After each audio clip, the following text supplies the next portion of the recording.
have a lot of editor work on that, and there are a lot of informations there. And this database actually contains the information we want. So here we just try to use one web page to highlight the basic structure of the Wikipedia web page. Here is two versions. One is the Chinese version, and another one is the English version. So actually, this web page is about my superior at Harvard, Professor Jun Liu. And actually, I try to use a web page of, for example, Professor Peter Bow, but at the end, he don't have a wiki web page, so I just use my superior instead. So here, we just try to highlight the basic structure. So for each wiki web page, we can say we have the entry title here, right? So then followed by some description or definition. So this structure is very similar to what we just saw in the dictionary letter style. Right? So in the Wikipedia, so we also have this kind of category, so edited by those editors. So basically, we can say that a Wikipedia web page contains exactly what we want. So if we check, we find the English Wikipedia have a large amount of more than 4 million entities there, and the Chinese version is 10 times smaller, but still have a lot of information. So we actually download all those web pages, so we do some analysis and try to build up a network. So let's take a close look at this page. So basically, we can say this is my superior. So then the definition actually tell us about his history. So he is a statistician working at Harvard, and this is his research interests, and a lot of he get some award or something like that. Okay, so the one thing. The good thing is in the Wikipedia, so for a lot of the keywords, there is a hyperlink behind that. So in other words, it's relatively easy to recognize the structure. So then we can know which words, tags, they are the background tags we can ignore, and which tags are maybe the keywords we can use them to build up the network. So that's one of the good parts of the Wikipedia. So if we do this one by one for each of the entries, so at the end we will come up with a big database. So we can see that the structure is, we have the main entry here, and followed by some category, and then we have some other entries in the definition. So this part can be very long. For some of the main entry, we may have maybe hundreds of the other entities in the definition. So then this list can be very, very long. For the English version, maybe get more than 5 million. For the Chinese version, we have 500,000. So we can say that it's a very huge database. So in this slide, we just try to report some basic statistics of the network. So for the English version, so we have this number of nodes and so many links here. So the every degree is 30, means that on average, every node have 30 neighbors here. But it's very strange, not strange, just we can see that. In the English version, we have a lot of isolated nodes, means that half of the nodes, they don't have neighbors. So, this is a fact. But for the Chinese version, so it's smaller, we can say this statistics. This network is less dense than the English version. So we can calculate some ratios this way. Okay, so now we have this network. But how this network can help us? So in the then I will try to show one example. So this is the network, right? So this is just a toy example with maybe 20 nodes. But in reality, we can imagine we have a huge network with millions of nodes there. Then what can we do? So the intuition is the topology of this network actually contain a lot of information. Because if two nodes, if they are far away from each other in this network, they will be not so relevant to each other. Right? But if two nodes, they are direct neighbor, it means that, okay, so they are closely related. But in the practice, we need to use a measurement to do this job. So one very naive way is, we just use the k-step neighborhood. For example, if we k equal to 1, we just count the direct neighbor, right? If k equal to 2, so we can go another step. But if we go in this way, the problem is, the neighborhood, the size of the neighborhood will go up very quickly. Remember, so every nodes on average have 30 neighbors, right? So if we go one step, on average we have 30. If we go two steps, we have 900. If we go three steps, go up, right? It's very possible. So maybe, just the k-step neighborhood is not a good way to measure their relationship.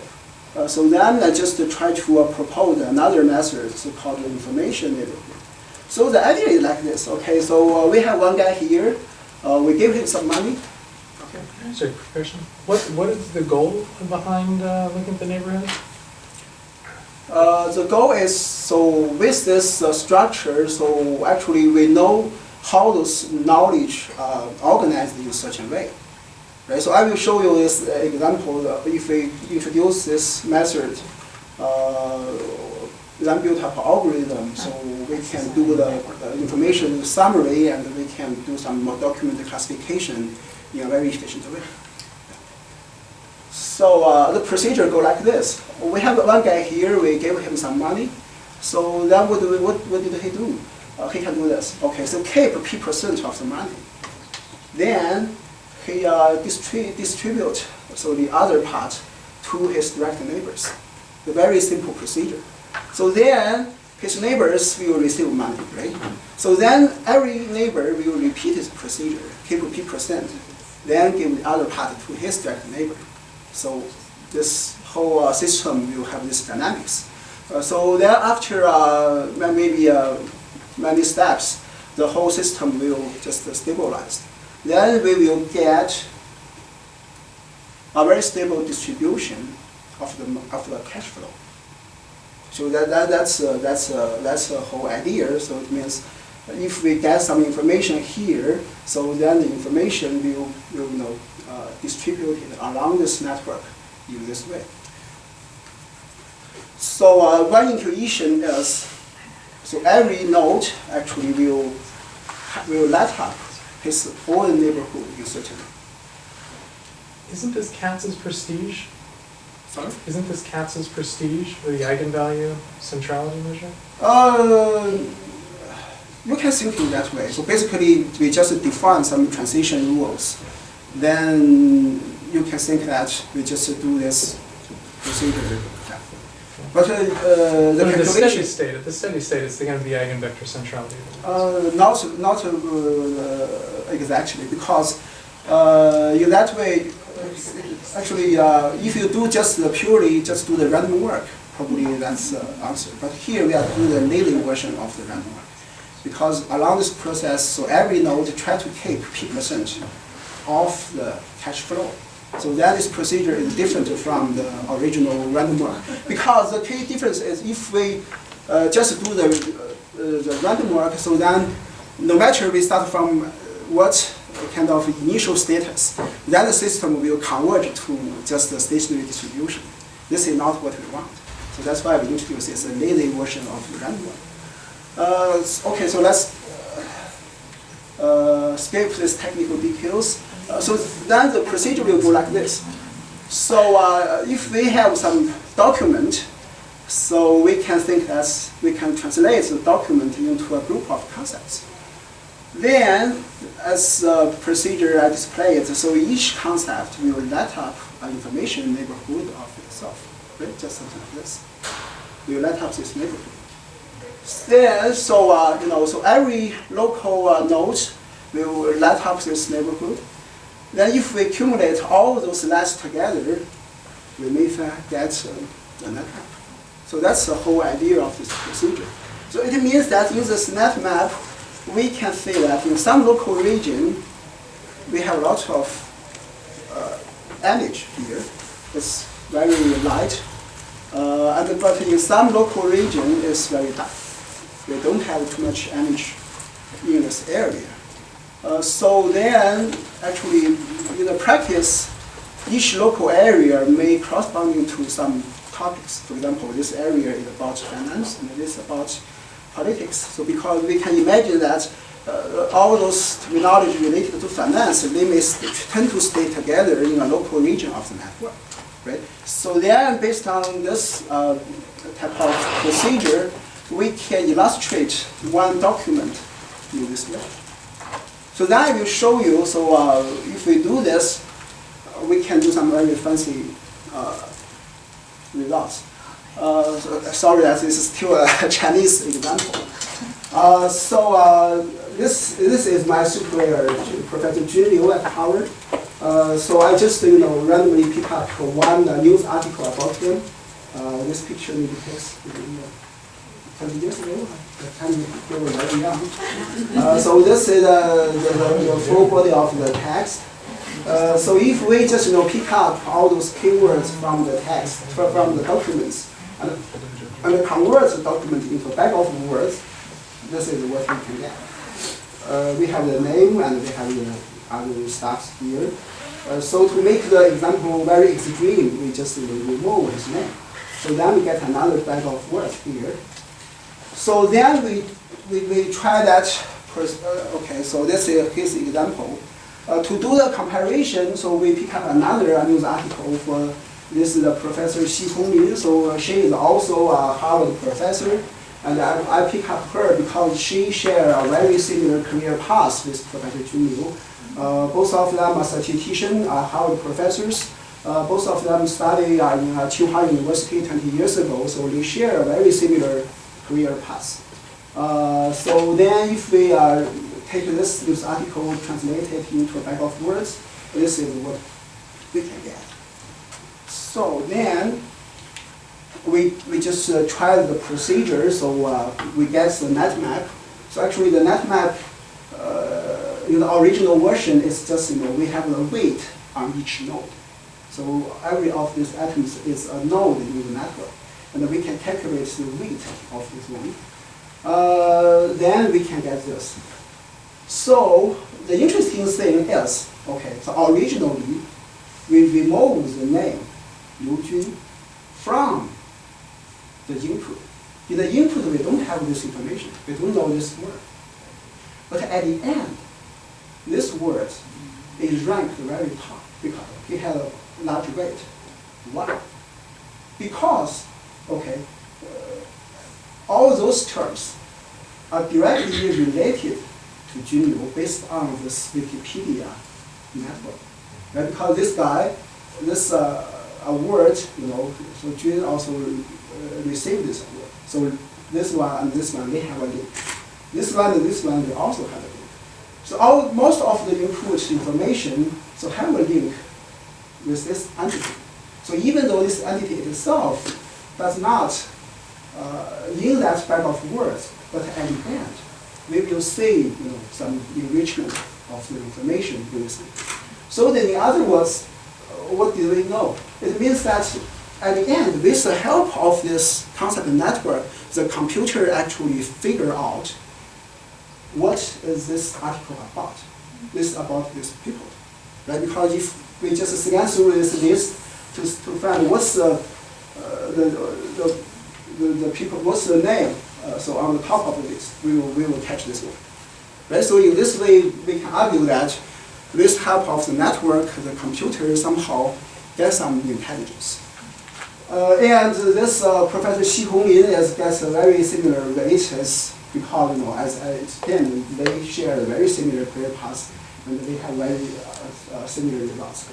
So this is a net map for another news article about Professor Xi Honglin. So we get very similar information here, but here Xi Honglin have a better rank than Jun. So here the basic message is just with the help of this network, we really can discover some information not originally in the text, right? Because the two names are not in the original text, but at the end they jump out. Okay. So then we try to display another example. So let's transfer network. The idea is, okay, so we use Sina News. This is a very common website in China, so it's something like Yahoo in China.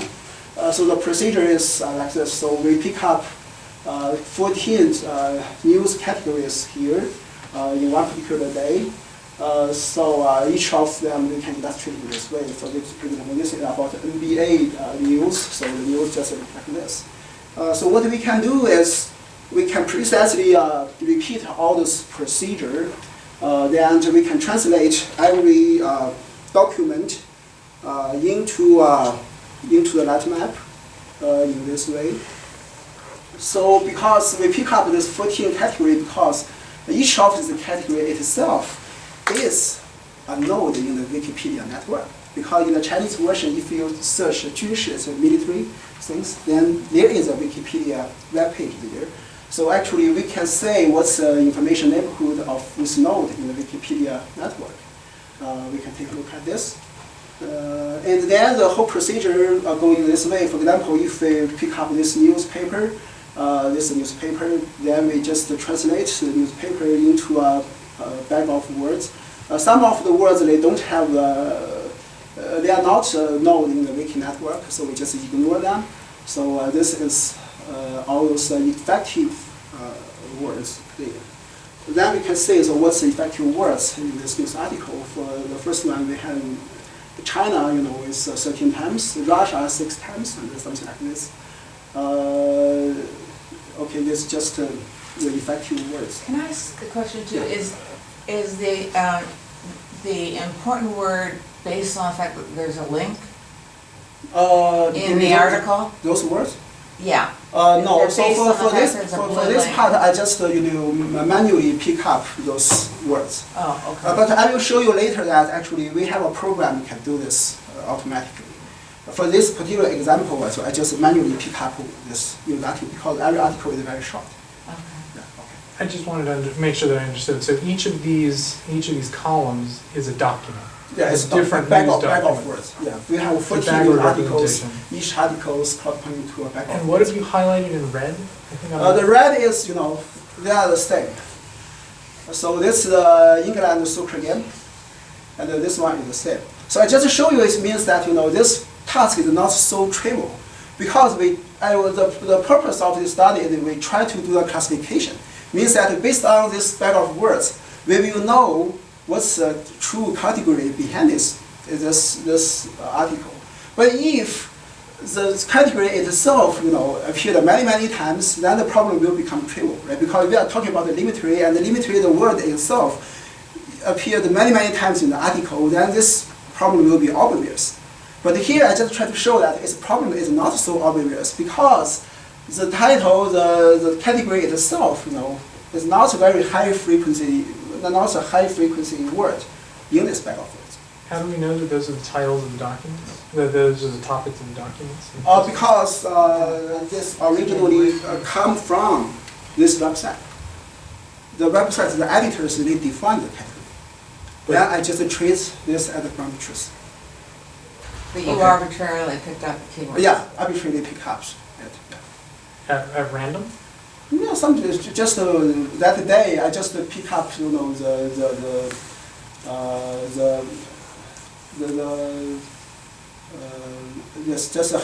pick up the title line of this whole of the whole website. Yeah. So you pulled keywords out of the title line? So I just click we have we just click into this link. Right, so then we will get another page. So in the page, I just pick up the news article at the top. So that's a strategy.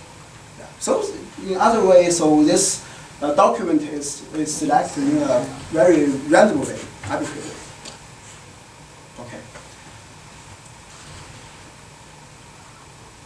Okay. So then this is the interesting part. So then I just run, so that's procedure for each of the documents.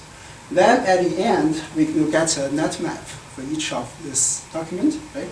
So then I just rank all those nodes based on this score, the weight.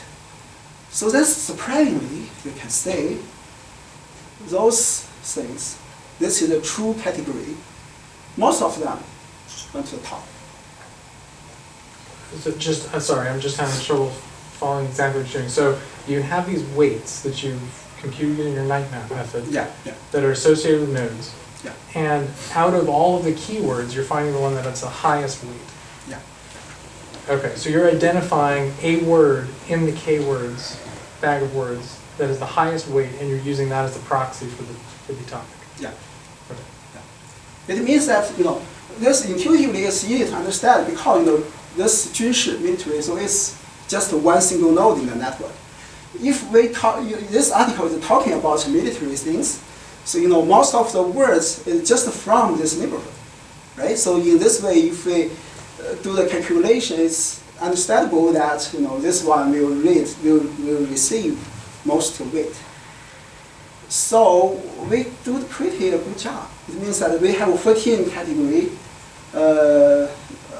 news articles. So at the end, 12 of them is correctly classified based on a very simple method. So here we just try to use the domain knowledge. The domain knowledge is represented in this concept network. Then at each time we have only one single document, but we can do this classification task in a very nice way. But we do have two cases. The results are not so good. But we can take a close look at that. For example, this one is about the real estate, the housing market. We don't have a very nice results. But if you really can read into the Chinese, you can see that most of the words are not directly related to these things. And this is about travel, about tourists. And basically this article they just lists a lot of locations. Then why this method is not good? Because in the Wikipedia, we don't have the links between those nodes, so-called the travel to those locations. So it means that there should be some link in the network, concept network. They are missing certainly. So then in these two cases, so the method does not work pretty well. All right. This is the first part. So then the second part, I just try to briefly introduce text mining tools, so-called the word dictionary model. So because as you mentioned, we try to deal with that newspaper, I just manually pick up the keywords. But if we really try to do our job seriously, we may have a large amount of text. So in that case, we cannot do that manually. So we really need to use some algorithm to do that. So here I just offered one very simple method. So here, the circuit model is very simple. We start from the dictionary, and every word in the dictionary will have a unit frequency.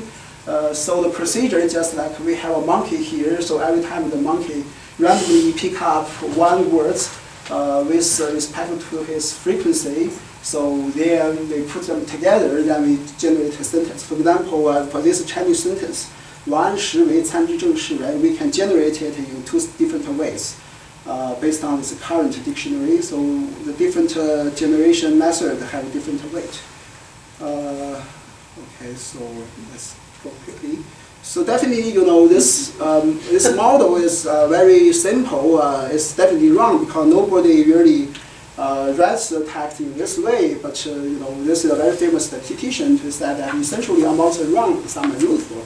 So at the end, if we can show that this model can do a job reasonably well, so we can still accept it. And this one, is a Chinese model. So probably I think some of you maybe don't like him, but he's a very significant, very powerful people in China. For probably his words still have some weight. Basically, he said that contradiction is everywhere, but we just need to catch the major contradictions. So I just try to argue that this model is very simple, but actually it can work pretty well. So here I just try to show a very simple example. For example, we have this toy dictionary contains 6 words here, and every word has a frequency. So the idea is we have this Chinese text, and we try to do the segmentation. What do we do? So the procedure is very simple because Under this dictionary, we only have two possible ways to partition this text. We can list them there. Then based on the model, we can calculate the probability. Then based on the probability, we can see that, oh, this is the best way to partition this word. And actually the results is pretty good. All right, so then I just try to show you some examples. So here we have this Song Shi, the History of Song. So it's a huge book. Have more than 5 million Chinese characters. Covers the whole history of the Song dynasty. And we just feed this text, use this text to run our program. So just try to show you the results. So what do we get? I hope that the character is not so small.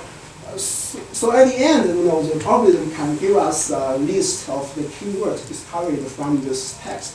So one of the interesting thing is here we don't use any training data because for the Asian Chinese language we don't have training data. But at the end we can find that this algorithm successfully catch many of the meaningful words. Probably we get 80,000 here. So many of them, all of them actually here are reasonable if you really can read Chinese. So then we have a very long list. So here we can say this is a phrase, it's a time, it's office title, it's a phrase, something like that. So if we just pick up all those meaningful words along this list, we can say so this is the top names. So we can say this is all about the emperors in the Song dynasty, and those are these very significant officials in that time. And we can also catch some office titles, addresses, and common words, and so on. So in general, we can say that this method works pretty well. So then we can also use this method to do the synthesis partition. So here, this result is from the Stanford brothers, some other group of computer scientists. They designed a method to do the partition, basically for the modern Chinese language. We apply that to the Song Shi, to this particular text. You can see that the results is not very good because we highlight different type of words with different colors. This is a name, this is an address, it's also title, and you can say we made a lot of mistakes. However, our method actually did this job pretty well. And actually, we don't have any training data, so that's the strong point. So let's do a quick summary. So we have let's do a quick summary. So now we have two tools. The first tool is the concept network, so we can use it to organize and present our knowledge into a graph. And use this graph topology, we can do something reasoning. So let's have some type of intelligence. So we can use the Wikipedia network to build up an initial graph, but probably in the future we can extend this graph if we have more knowledge. So then we have another tool, so the word dictionary model. So with this model we can do the word discovery and do the text segmentation and pretty well at simultaneously. And another thing is we don't need the training data. It's very important for studying the Chinese history. All right, so at the end, maybe I'm too late, I need to rush. So try to show this actually the collaboration work with Tani and the CG. So we they work very hard to collect a lot of newspaper and advertisement. I try to do analysis. So it's here just to try to show something. This is the illustration of the data. Totally, we already collected more than around 3,000 ads. After a lot of very hard work, CG and Tani actually put all those original image information into a database.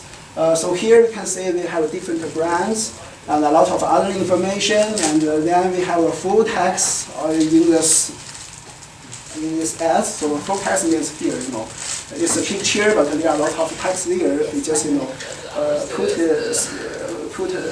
them into the computer. So then finally we come up with this database. So our goal is try to do some analysis on that. So this is the set of the database, and totally we have more than 80 brands here, and the time range is just covered in this period of time. So our basic, the route map, something like this. So currently we have a full text of ads, but in the future we also try to incorporate some other things. For example, the background information about the brands, about the companies, and maybe the background information about the cities and about the industries. And at the end, we try to link all those raw material to more interesting things, the humanity concepts, maybe the ideological trends at that time. So we try to put all those four types of things together. The idea is each of them, contain a lot of text data. So the idea is we can use the word dictionary model I just introduced to do the text analysis. Then at the end, we can come up with a long list of the keywords or phrase. We have different types of keywords here. So then the idea is we try to build up the concept network among all those keywords. So here, every keyword will be a node in this network, and we try to build up these links among these concepts. However, this part is a little bit tricky because this morning just discussed with Tammy, so we need some actual information to do this because many of those entities may not covered by the Wikipedia, the current Wikipedia database. So we still need to do a lot of work here. Okay, so at the end, I just try to show some very preliminary study of this data. So if we put all those maybe the 2,700 ads into the timeline, we can say something like this. So we have the many different issues of the newspaper, right? So in the current database, if we put it in this way, we can say that we just collect some information in these 4 years. And for these many years, we don't have the data yet. So this is a problem, and I think CAG is working very hard to collect more data here. And we can say that because every newspaper may contain multiple ads. So if we just count the number of advertisements, we have this landscape. Okay. So in this data, we have a company from different nations. So if we draw a figure about the nations, we can see that the United States is a very active nation at that period of time in terms of the number of advertisements. So then followed by Japan, then the UK, and then also some other nations here. And so we also still have a different the product categories. So probably we have maybe 20 something like that. So if we put it in this way, we can see that the pharmaceutical industry is dominating. It's a dominating component at that area. Right? This bar is really high compared to all the other things. What was that one that was spiked? I can't This remember. one? This is pharmaceutical medicine. Medicine. Compared to the other things. So this one is really a dominating part. So we can also plot, this figure for different brands. So we can say, totally we have 80, but actually, only maybe 20 of them appeared maybe more than 5 times. So many of them just appeared 1 or 2 times. So this is the basic information here. Okay, so then if we organize the product category by each nation, so we can get this summary. So here, not surprisingly, the pharmaceutical industry is a dominating part for almost all these nations.